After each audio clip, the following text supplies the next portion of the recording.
Welcome to First. I'm Mark Eichman along with Shirley Min and Nichelle Polston. Teaching prisoners a skill so they won't return to prison is the idea behind a culinary program in Delaware.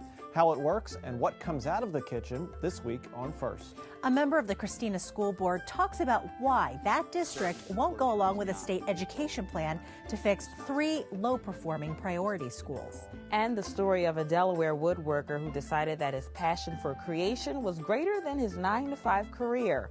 First, your public media news magazine starts now.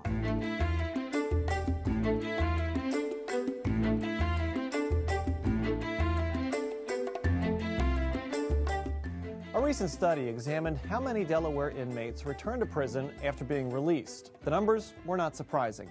In 2009, 76% of prisoners were rearrested within 3 years.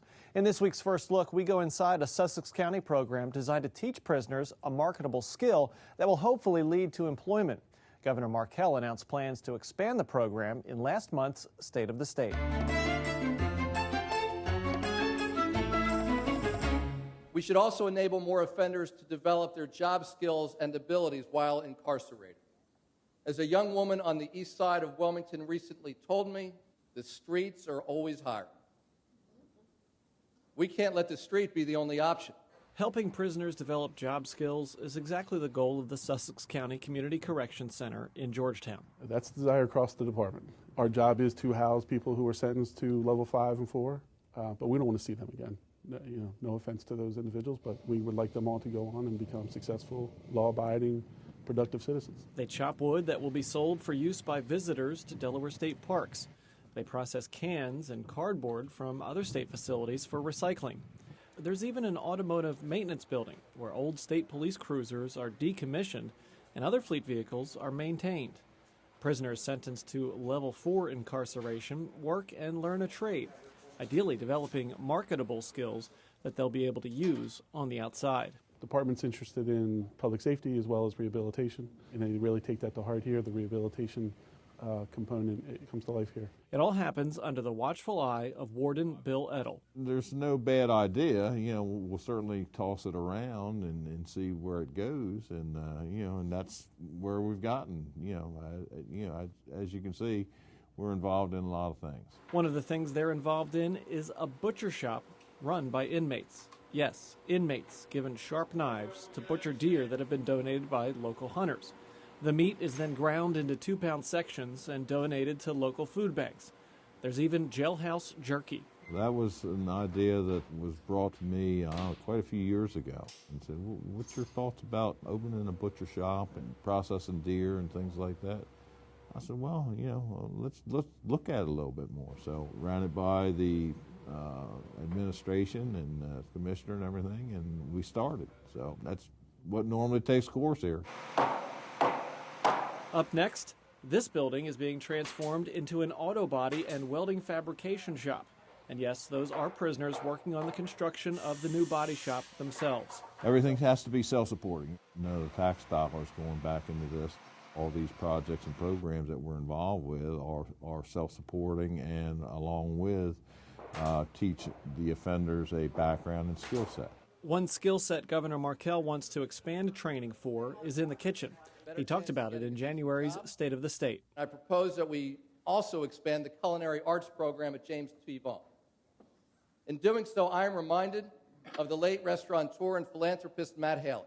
He credited his culinary training in prison with turning his life around.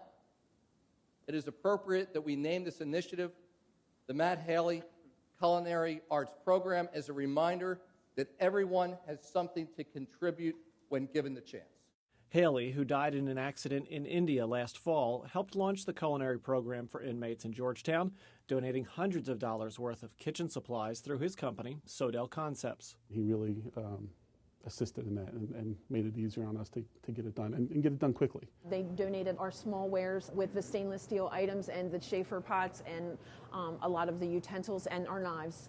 that we have for this program were donated all through Matt Haley's company, Sodell Concepts. Inmates who go through the culinary program here get a foot in the door with an employer. Once they go into the community for the last 2 weeks, that is a paid internship. And generally speaking, there's a pretty good success rate that once they go into a restaurant setting and they have an opportunity to see what they can do, that they will go ahead and hire them. Once the plans for a new training kitchen at Vaughn Correctional Center in Smyrna are complete, the aim is to connect the two programs. That would be a beginning program at the level 5 facilities, and then they would transition into the level 4 and go through this 14-week program, which gives them 12 weeks of in-class instruction and then 2 weeks in an internship. Seeing inmates learn a skill that can keep them from returning to prison is a fitting tribute for Haley's life. You walk away thinking and feeling like you're helping.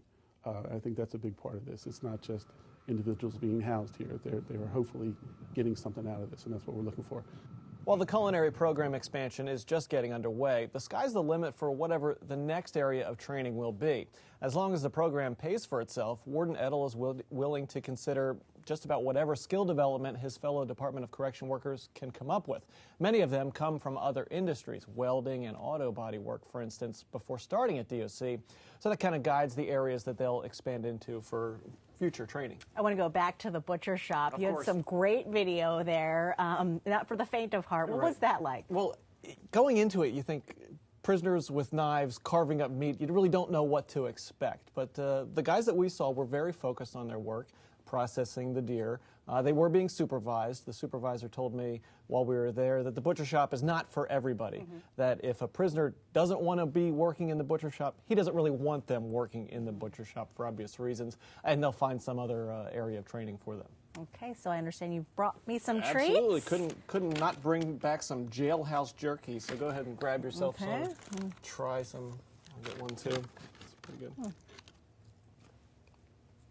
It's not bad. Jailhouse jerky. Yeah. Good stuff. Forgive me for speaking with my mouth full. All right, thank you so much, Mark. You can read more about the prison job training program at newsworks.org/Delaware.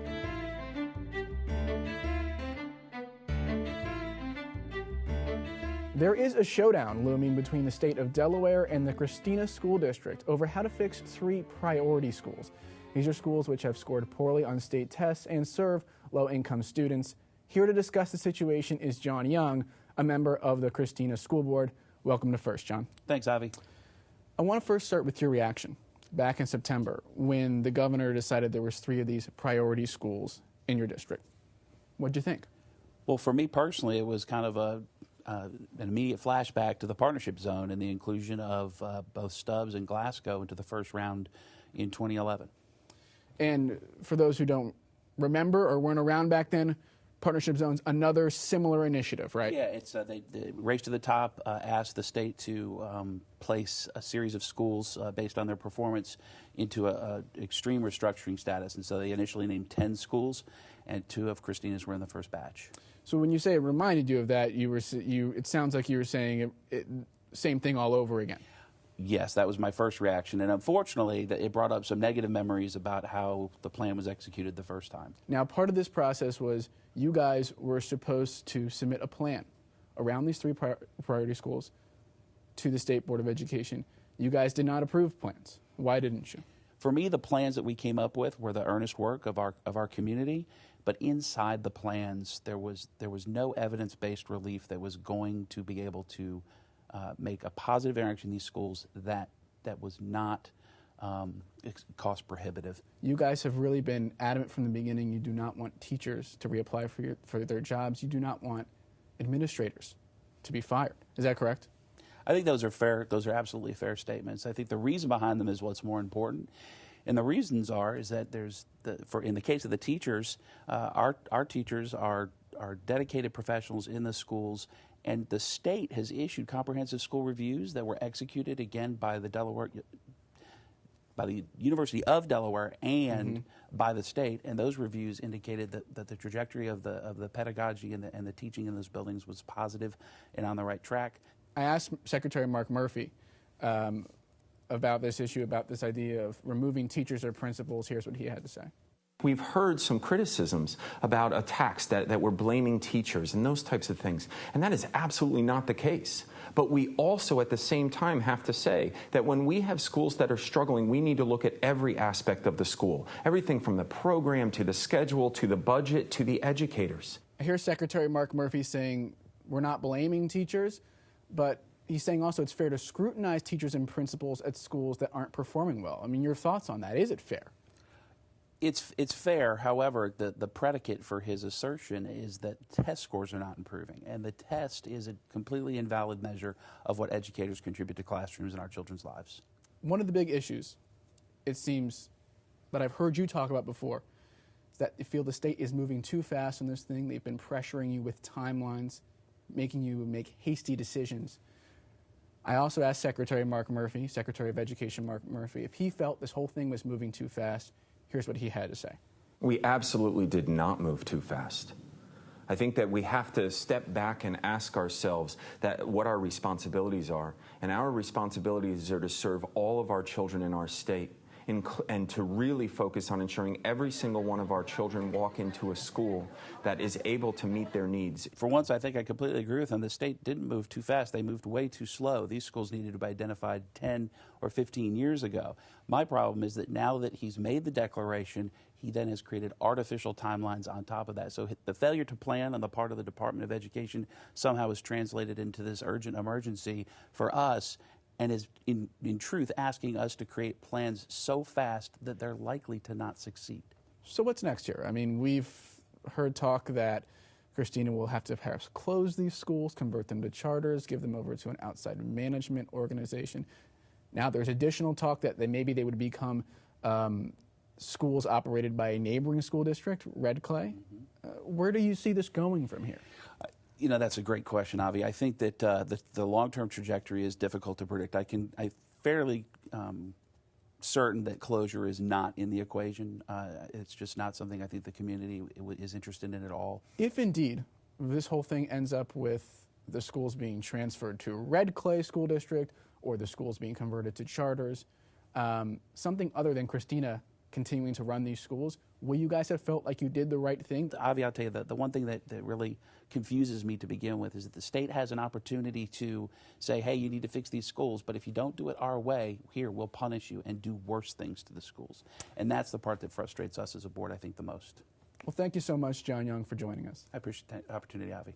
We'll be following what happens with this, and of course, you can follow all of our reporting on the issue at newsworks.org/Delaware. Coming up next, a history lesson on the Underground Railroad, its impact on Delaware and American history. And later, Rick Kirk knew he had a talent for woodworking. It just took him a while to realize he wanted to do it full time. The story of the Underground Railroad marks an amazing chapter in American history. This week, our video partner, Content Delaware, offers a look at how the passage from slavery to freedom in the time before the Civil War went right through Delaware. There was an often told story that it started around the mid-1830s after the building of the railroads started in this country. Some slave catchers were chasing a slave, and I believe the area was Ohio. And the slave ran away into a wooded area.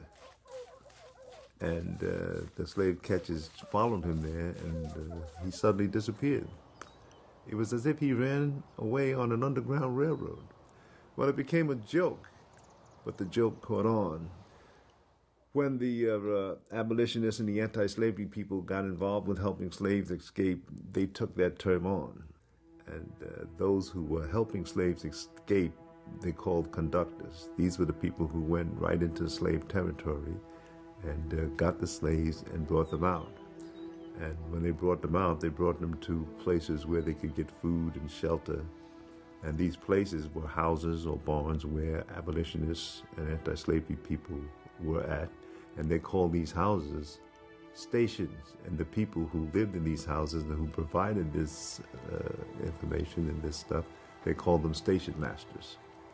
And then others who became involved, like for example, they contributed money, they called them stockholders.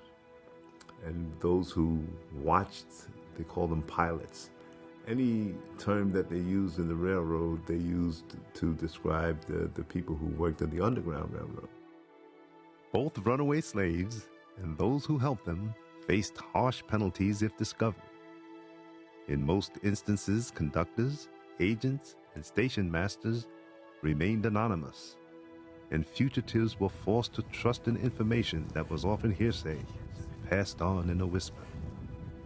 That any first-hand information exists at all concerning activity on the Underground Railroad is due largely to the remarkable efforts of one historian who is said to have operated the Grand Central Station of Underground Railroad stops.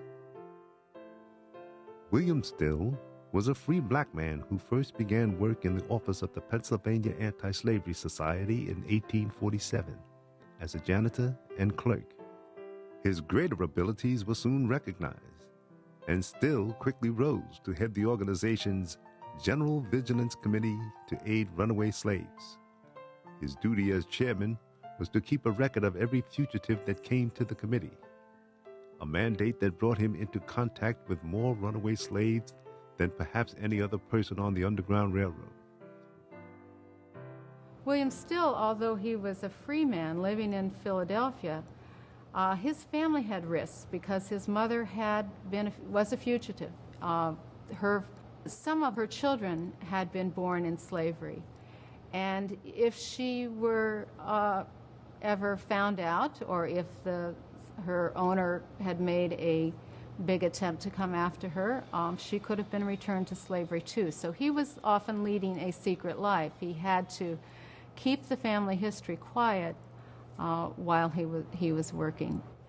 And he was at some risk of keeping all of these records too, because the records were clear evidence of this scale of help that they were giving.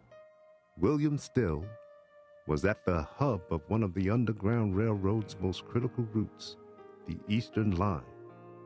It stretched from Maryland's eastern shore through the length of Delaware into the free state of Pennsylvania and on up to Canada. The Eastern Line covered a grueling distance of some 150 miles, made up of vast open fields, pockets of forest, and thick marshland. How did a fugitive slave know where to go? They did it through instinct and the will to be free. And usually they came to an area, an African-American community. Sure, some of them at times were directed to certain homes of whites, whether Unitarian, whether Quakers or others, but on the whole, they made it on their own. Do you run away with your children knowing that with a child along, your chances of success were greatly diminished? Especially, for example, if they were babies. I mean, how do you tell a baby not to cry? A strong individual might make as many as 18 exhausting miles in one night before sunup. Only about 5% actually made it to freedom in the North. They were primarily young males without family attachments. The story of the Underground Railroad wouldn't be complete unless you included Thomas Garrett. Historians say his move to Wilmington from Pennsylvania was because of the connection to the Underground Railroad. You can find more work from our video partner at contentdelaware.org.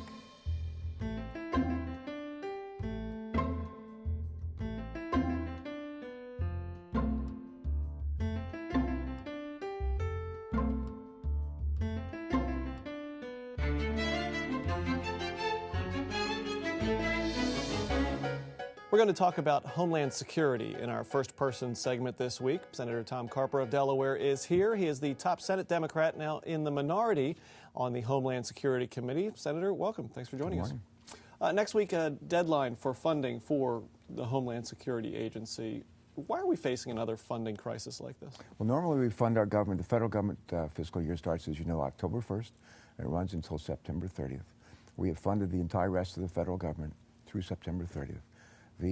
Our Republican friends in the House and Senate are unhappy with the president's use of executive orders to provide, to stop the deportation of a couple of million people that are here illegally, young people who came here as minors, in some cases their parents. The Republicans are not happy with that, and wish the president hadn't used his executive powers to delay, if you will, the deportation of a number of these people. To my Republican friends, I say, if you're unhappy about that, do two things. One, go ahead and fund this department, which is responsible for securing our borders, making sure their airplanes are safe, intercepting drug dealers that coming into this country, bringing in people to this country, helping to control Ebola. Why cut off the funding for that department is crazy. If you have a problem with what the president's done, go to court. Just go to, that's what the states have done. And they've won a minor victory down in a district court in Texas. That's the right thing to do. The other thing to do, pass an immigration bill. We passed one in the Senate by a 2-to-1 margin, Democrat and Republican support. It reduced the budget deficit, it enhanced GDP growth. It didn't give people amnesty, but it, for some people, it put them on a pathway behind everybody else who's here legally to maybe move toward a legal status. But this is not the way to do it. This is not the way to do it. You were recently in Texas at the border to kind of get a look at things. Something that surprised you, or something you realized in that trip that you didn't really know about the way border security is being done? I've been down on the border quite a bit, from the Pacific Ocean, San Diego, all the way to the Gulf Coast and through Arizona. And my responsibilities as chairman of the Homeland Security Committee. I was reminded, not surprised by anything, reminded of some things. One is, we can put as many men and women on Border Patrol across our border. We've got 40,000 down there. And it's about roughly every half mile. We can do that till the cows come home. But there's really two keys here. Don't just put more men and women down there. Use what I call technology. Technology is the key. That way we can better deploy the men and women that we have on the Border Patrol. So technology is the key. I heard that again and again and again. So the other thing is we can put another $500 billion, $250 billion in the border security down there. The real key is addressing the underlying causes, the root causes. The reason why hundreds of thousands of people have come out of Guatemala, Salvador, and Honduras in recent years is because they live hellacious lives. They live lives of misery, which we help to contribute to. Our drug habits, addiction to drugs, the drug cartels control parts of those countries down there. We're part of the problem. And they need to address corruption. They need to address lack of hope, lack of economic opportunity. We need to help them. And it's like in Home Depot ads. You know, the Home Depot ads that says, you can do it, we can help. That's it. Earlier this week, House Speaker John Boehner was saying he was willing to let the funding run out. And then Florida Senator Marco Rubio said fund the agency and don't fight over immigration. It's kind of hard to understand why we're having this argument. Do you understand? The Republicans are divided. There is not a monolith, but they have people with different points of view. I think the Republicans learned a tough lesson a number of years ago when Bill Clinton was president. They shut down the government, didn't go well for them. And the idea of shutting down the Department of Homeland Security, what do? You say to 50,000 TSA screeners and so forth, we want you to come to work, we're not going to pay you. What do you say to 40,000 people who are patrolling our borders and making them secure? We want you to come to work, we're not going to pay you. They already have low morale there. So finally, a prediction for the way this all plays out? I think at the end of the day what happens, I hope the Republicans, and there are very good people in the Republican Party as well as some who are not as thoughtful.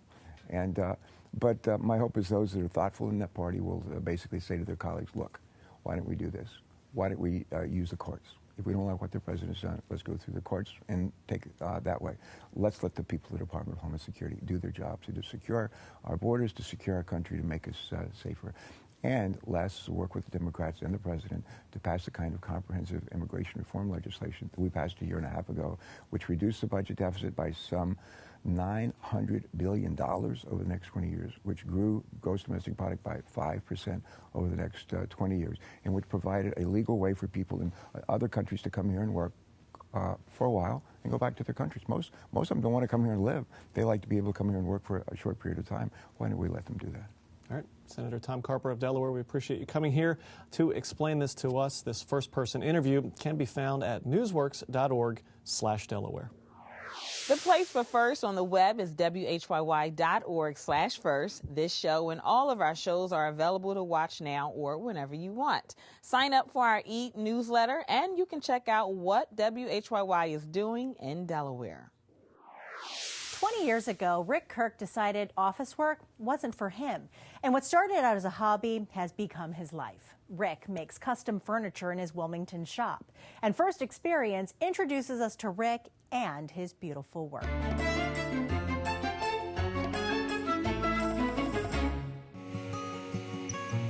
I'm Rick Kirk, and I'm a cabinet maker, which means I make all sorts of furniture, not just cabinets. I started out about 20 years ago doing this. It was a hobby, and I decided to make it into a career. Did office work for about a dozen years and was fairly bored, and was looking for something more creative to do. And so it started out as a hobby in my basement. I enrolled in the woodworking program up at Bucks County Community College, and been doing it ever since. Most of what I do is, it's like putting on a different suit of clothes. Somebody will say they really like the Shaker style or Mission style or Federal period furniture. Only occasionally do I do something that's really, I would really say is my style. Every now and then I do something that's a little wacky or out there. It starts with the client. I have to talk with them and get an idea of what style they're interested in, what size space they have for it. So it's sort of collecting all these different bits of information, sometimes actually just sitting on those thoughts for a week until something kind of comes to me. It's amazing how many things you think of in the shower. So.